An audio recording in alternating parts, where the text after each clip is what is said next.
Então, eu sou baiano, né? Soteropolitano, nascido aqui, criado aqui. Que lugar você nasceu? Eu nasci ali no Jardim Apipema, ali perto do Shopping Barra, ali na subida, como que vai subindo ali pro Calabar. Sim. Sabe aquela Sim, avenida sim. ali? Perto do Vitória Center. Sim. Nascido ali. Meu avô, sergipano, ele veio morar aqui, comprou um terreno ali. Na época que ele era tudo barro, só tinha casa. É um prédiozinho de 2 ou 3 andares. E fui criado ali. Meu avô, sergipano, casou com Dona Iracema, que é minha avó, que é de descendência árabe. A minha família, por parte de mãe, essa minha avó, a minha bisavó, né? No caso, ela veio fugindo da guerra na Síria. Casou com o meu bisavô, que era também, acho que ele era da Turquia, uma cidade que ficava entre a Turquia e a Síria. E eles, na época da guerra, vieram para cá, para o Brasil, primeiro em Recife, depois vieram para Salvador. Essa parte eu não tenho muitos detalhes, não. Mas minha avó casou com meu avô, que era sergipano. Meu avô era um cara... É engraçado, parecido com você, assim, a Constituição. Você estava falando aqui agora. Estava falando antes aqui, né? Ele... Os sergipanos é que fundaram também a minha cidade, lá em Itabuna. E, rapaz, povo trabalhador, velho. Né? É impressionante, assim, como meu avô... Quando eu penso nele, assim, eu lembro de um cara muito trabalhador, muito esforçado. Meu avô, ele era filho de um mestre de obra. E aí ele conseguiu ser representante de remédios da indústria farmacêutica. E aí conseguiu formar minha mãe em medicina. Minha mãe formou na UFBA. E depois a gente vai falar sobre isso, porque foi aí que essa influência que me levou para a nutrição. Legal. Mas por parte de pai, meu avô, ele era americano, é falecido já, Bill Cade. Meu avô foi para a Segunda Guerra Mundial, lutou na Segunda Guerra Mundial, e aí voltou, tomou 2 tiros, voltou para os Estados Unidos e veio visitar a irmã dele aqui em Salvador. E aí não conseguiu voltar. Se apaixonou por minha avó, que era de Vitória da Conquista. E aí tiveram meu pai, né? E é isso. E aí, a família lá da minha avó já é da pessoa era o meu bisavô, parte de pai, ele era catingueiro da Caatinga, e era um cara que foi até um dos caras que trouxe, ele era caixeiro viajante, e ele era fazendeiro depois, e, enfim, mexia com a terra, né, com pecuária também, lá pelas bandas de Tapetinga. Então essa mistura aí da... Você vê quanta coisa você herdou, né? A gente falava há poucos instantes aqui da agrofloresta, né? Isso. Interessante isso, às vezes... Esse é meu avô aí, esse meu avô que me trouxe isso, o gringo. Sim. Americano. Sim. E você falou aí que vem pra cá e não voltou mais, aí o nosso produtor aqui, Carlos Petit, paulista, caiu nessa cilada de vir visitar a Bahia, então quem disse que... Muitos caem nessa, né? A gente conversava na estante, aí ele colocou aqui umas frutas e tal, e eu falei assim, ele falou, podia ter colocado uma coisa industrial, eu falei, botava um quitute assim, Daniel ia adorar, né? Essa é clássica, né? Eu adorei aí, eu falei, me senti aqui representado e muito, muito carinhoso da parte de vocês aqui trazer isso.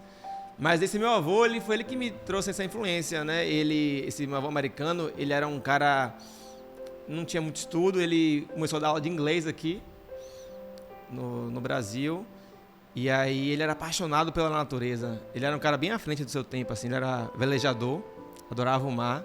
Essa minha ligação com o mar também vem dele, é forte. E aí ele foi uma época morar na fazenda e começou a criar abelha. Aqui na Bahia. Lá em Tapetinga. Sim. Ele começou a criar abelha autodidata. E ele era um cara conservacionista, eu lembro que quando eu ia tomar café na casa dele, ele morava na Ladeira da Barra. Eu tava comendo mamão assim, ele não deixava eu raspar muito o mamão, não. Falava assim, deixa um pouquinho no mamão pro passarinho. Aí ele colocava um pratinho na varanda, todo dia vinha um bem-te-vi, ele ficava sentado no bem-te-vi, sabiá. E ele tinha isso, né? Eu ficava viajando nisso nele. No mar, quando ia pro mar, ele era muito, muito presente, muito atento, assim, sabe? Ele sabia qual era o vento, ele acompanhava as estações. Hoje é primavera, sabe?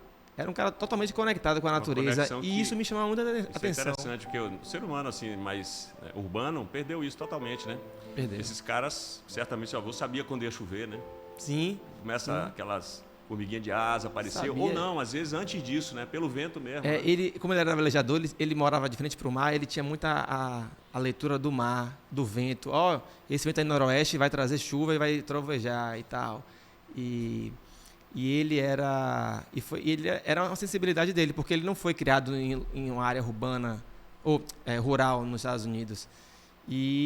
Mas ele ele era muito aterrado, sabe? Um cara aterrado assim, ligado à natureza, ligado tinha uma consciência absurda. Eu lembro que ele morava num prédiozinho antigo que não tinha elevador. E aí ele direto ia no mercado. Ele ia no mercado tipo assim, dia sim, dia não. Aí eu falava, isso já mais velho, eu falei, meu avô, por que você vai no mercado tantas vezes assim e tal? Aí ele, porque o mercado é a forma que eu encontrei de fazer exercício. Então ele descia a ladeira da Barra, isso ele já com uns 70 anos. Ele descia, isso desde sempre, né? Mas essa pergunta veio nessa época, né? Que ele tinha essa idade. Ele morreu com 90 anos, eu acho. Viveu bastante. Né? Só morreu porque ele tomou uma queda, tropeçou num cachorro na hora que foi de manhã no banheiro e aí fraturou o fêmur, enfim, aí complicou. Mas ele tinha uma saúde de ferro. E muita coisa da nutrição, dessa ligação, eu peguei isso dele. E ele simplesmente... me perdi, eu estava falando o que mesmo? Que ele descia andando. Andando para poder, era a forma dele fazer exercício. Ele descia andando, ladeira barra, ia lá embaixo, depois do farol ali, comprava as coisas dele e subia já fazendo um treininho de força, né? Porque ele vinha com as sacolas do mercado. Trazendo peso. E aí, às vezes eu passava de carro com meu pai e a gente via ele, a gente parava para dar carona, ele não aceitava, não. Ele, não, meu exercício aqui diário. E aí subia as escadas. E aí uma vez eu questionei, falei, meu pai querendo mudar ele de apartamento, querendo dar uma condição melhor, assim, de tipo, um conforto mais velhinho de elevador e tal. Ele, não, eu tô vivo até hoje por causa dessas escadas aqui.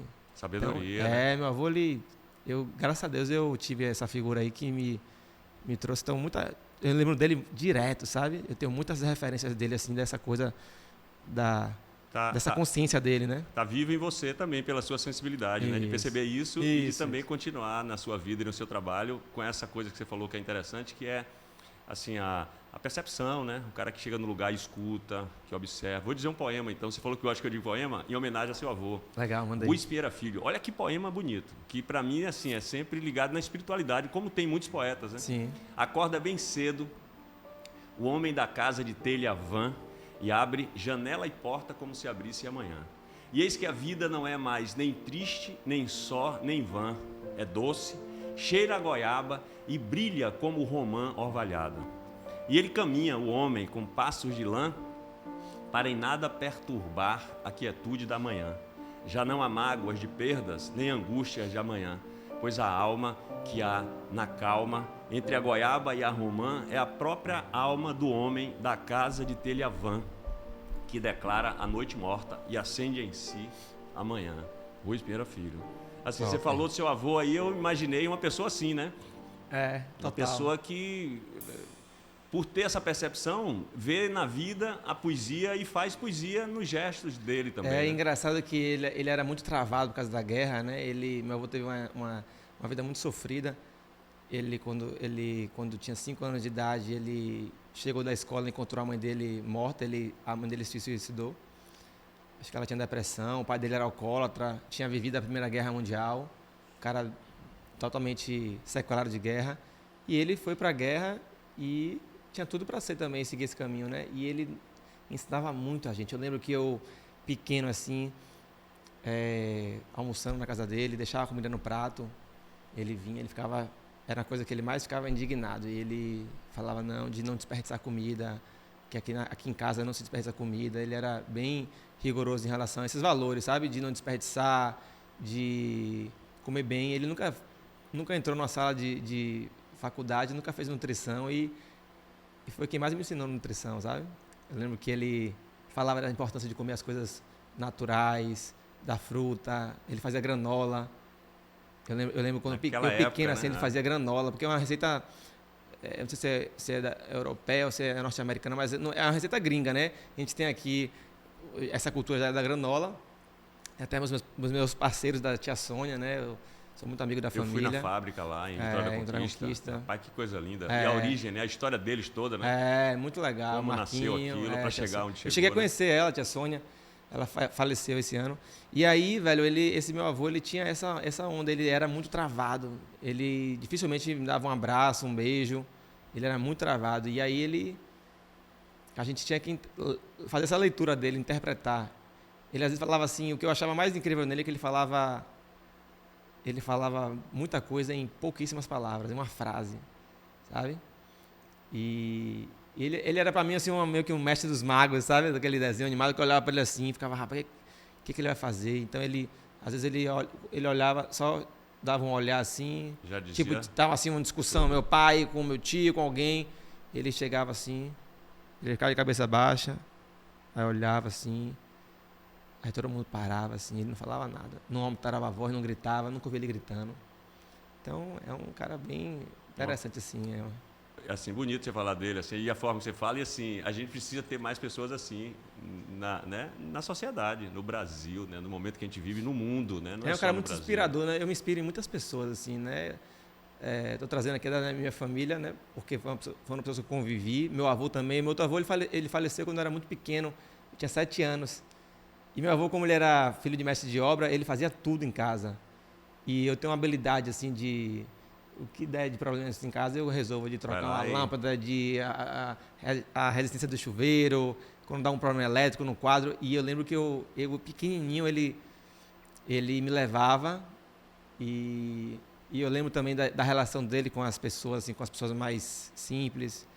Meu avô, ele não gostava, nenhum dos dois, ele não gostava de negócio de sentar e de festa, de roupa arrumada. Eles eram de comer. Eu lembro que meu avô sentava, ele comia com os pedreiros, assim, na obra. E aí, ele era sergipano, né? Era arroz, farinha, carne do sertão e arroz, feijão, farinha e carne do sertão. Só comia isso. O básico, essencial, né? Ele era bem, assim, bem roots e não gostava de... Tinha uma condição melhor, mas não sabe? Vivia nisso. E meu outro avô também, esse avô meu gringo, ele era de comer peixe, né? Já gostava de pescar. Aí veio também essa coisa minha que eu gosto muito de pescar dele. Era um cara também muito de poucos amigos, mais sossegado. O meu avô, por parte de mãe, né, o que era sergipano, ele adorava o campo também.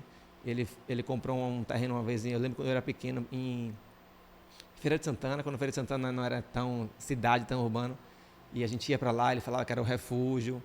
Então eu tenho muito essa coisa dele, sabe?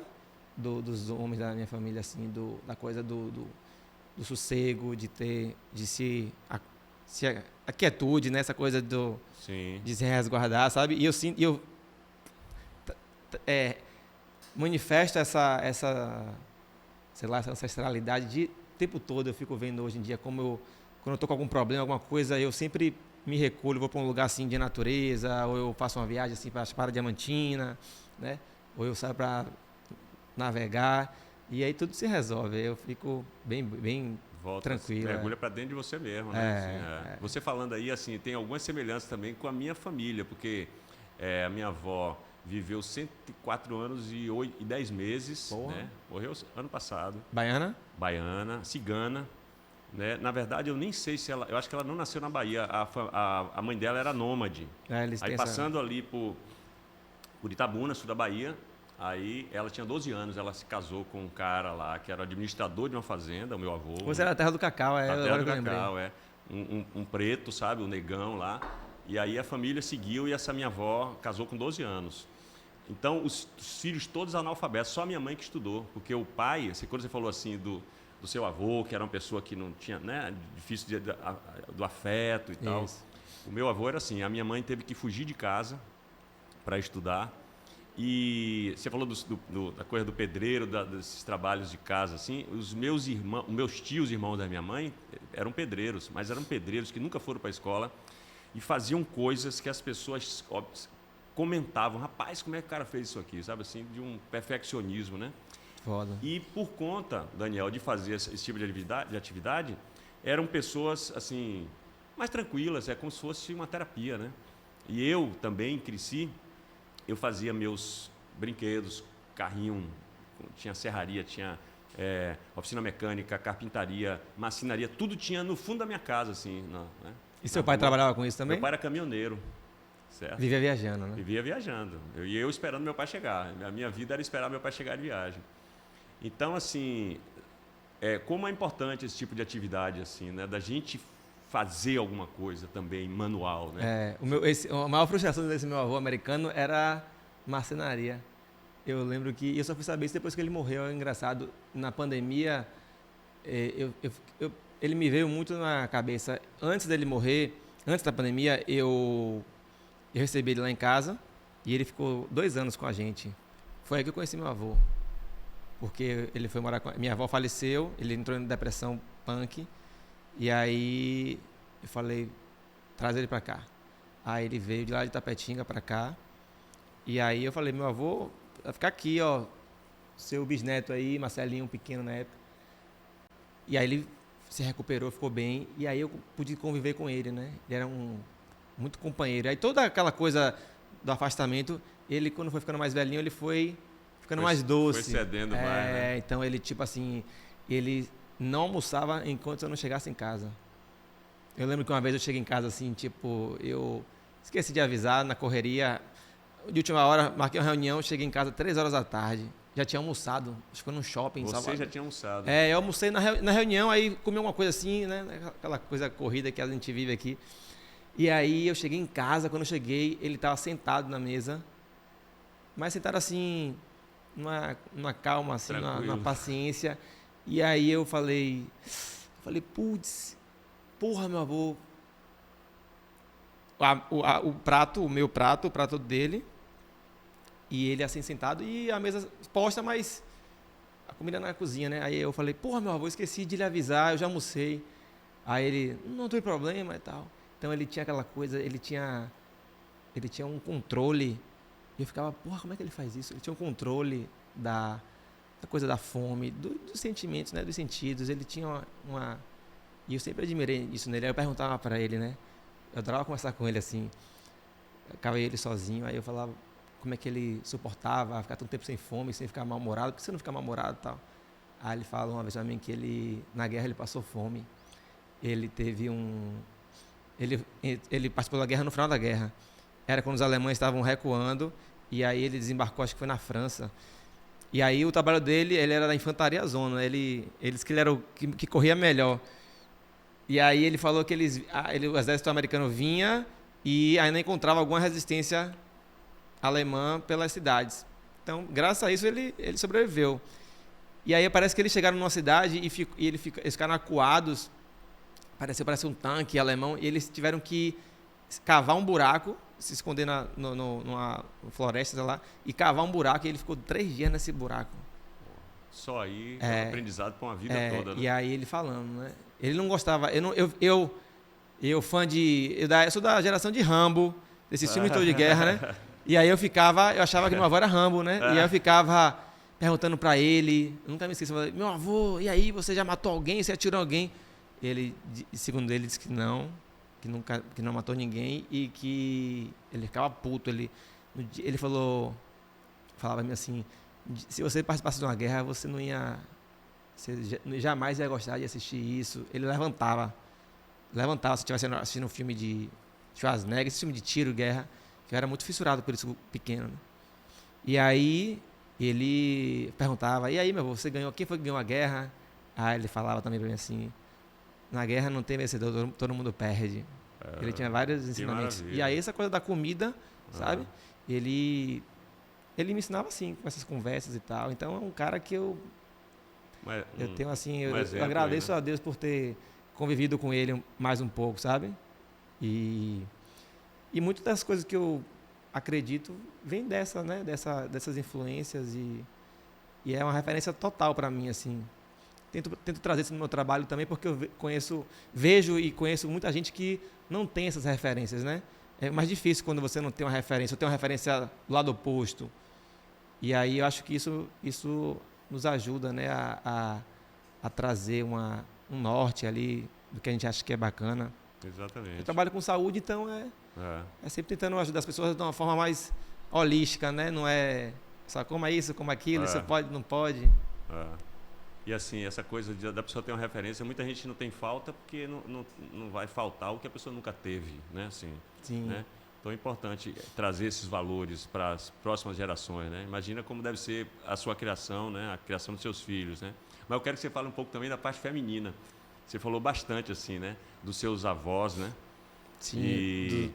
E assim, que interessante, porque você trouxe dos seus avós qualidades que muitas vezes se atribuem ao feminino, né? A sensibilidade, a percepção, né? Mas era uma coisa fria, né? Sim. Mais fria. Mas das mulheres eu tive o acolhimento máximo que eu podia ter. Assim, minha avó, par de mãe, ela é viva até hoje, Iracema.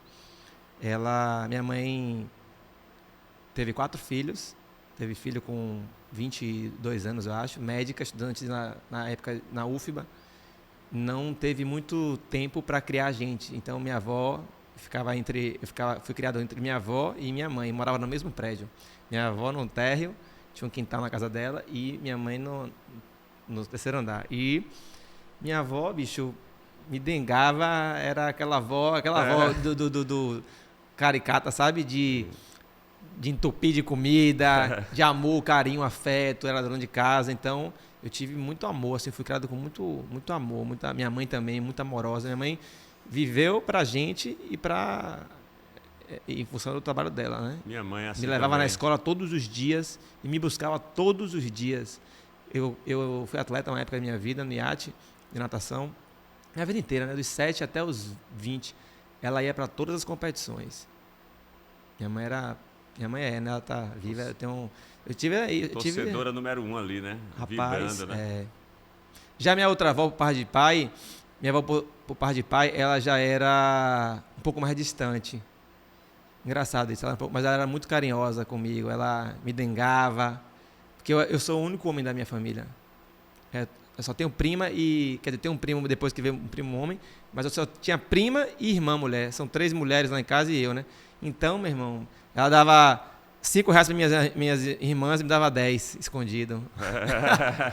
Que proteção, que né? onda, velho. Rolava isso. E eu fui muito dengado, eu tive muita sorte, né, na verdade, assim. Par de mãe, não tenho nenhuma recordação, assim, de nada de ruim, assim, sabe? Pode.